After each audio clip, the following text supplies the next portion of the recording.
Hello friends, good morning. আমি সকাল সকাল একদম স্নান টান করে রেডি হয়ে গেছি। আজকে যাব ছেলের স্কুলে। আজকে ওর স্কুলের রেজাল্ট, ফাইনাল এক্সামের রেজাল্ট। তা আমি কফি কালারের একটা টি শার্ট পরেছি, নিচে জিন্স পরেছি। আর প্রচণ্ড টেনশন হচ্ছে, আমি ঠিক বুঝতে পারছি না।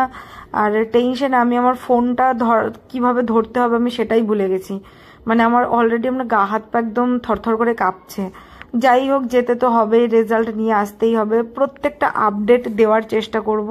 তো চলো, টাটা। একদম পুরো বেরিয়ে পড়েছি। আর আমি এই রাস্তাটার ভিডিও আমি এর আগেও অনেকবার দেখিয়েছি। আমার খুব পছন্দের একটা জায়গা। 15 থেকে 20 মিনিট লেগে গেল আমাদের স্কুলে পৌঁছতে। আর প্রচণ্ড ভিড়, আজকে প্রচণ্ড ভিড় স্কুলের সামনে। আর এর ভেতরে না ফোন অ্যালাউ নেই। তাও আমি গার্ডকে, আমি যে সিকিউরিটি গার্ড থাকে তাকে আমি একটু বলে রিকোয়েস্ট করে একটু পারমিশন নিয়েছি। উনি বলেছে যাতে মানে আমি ক্লাসরুমের ভেতরে যাতে না নিয়ে যাই, বাইরে থেকে অল্প অল্প করে যেন আমি শ্যুটটা করার চেষ্টা করি। যাই হোক, আমি ভেতরে চলে এসেছি। আর আমি ওই যে বলেছে অল্প অল্প করে দেখানোর, আমি একটু চেষ্টা করছি। প্রচুর বড় একটা স্কুল, আর তার মধ্যে পার্ক, খেলার জায়গা, অনেক কিছু এখন নতুনত্ব, মানে আরো সুন্দর হয়েছে। স্কুলটা অনেক বড়। তা আমি আমার ছেলের সঙ্গে মানে যাতে টেনশন না হয় তার জন্য কিছু উল্টো পাল্টা বলেই যাচ্ছি। হ্যাঁ, যাতে ও তো বুঝতেই পারছে না যত টেনশন আমার।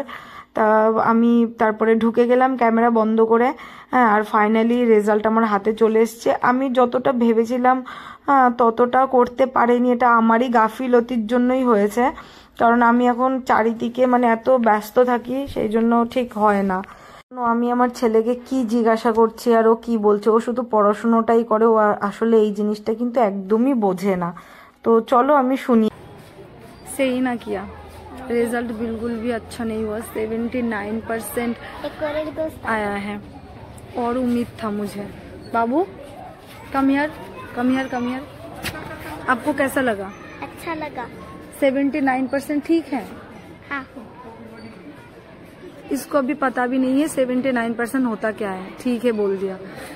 89, 90 ये होते हैं सही। 79% ठीक होते हैं? नहीं। फिर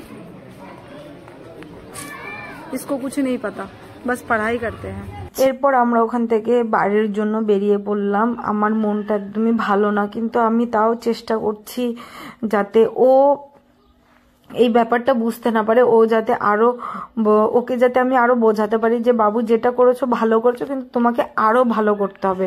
বাচ্চাদের কখনো ডিমোটিভেট করা যাবে না, ওদের আরো মানে উৎসাহিত করার চেষ্টা করতে হবে যাতে ও আরো ভালো করতে পারে। তো বন্ধুরা, আমার ছেলেকে একটু আশীর্বাদ করো, ও যেন অনেক বড় হতে পারে, অনেক বড় হয়ে যেন কিছু একটা করতে পারে।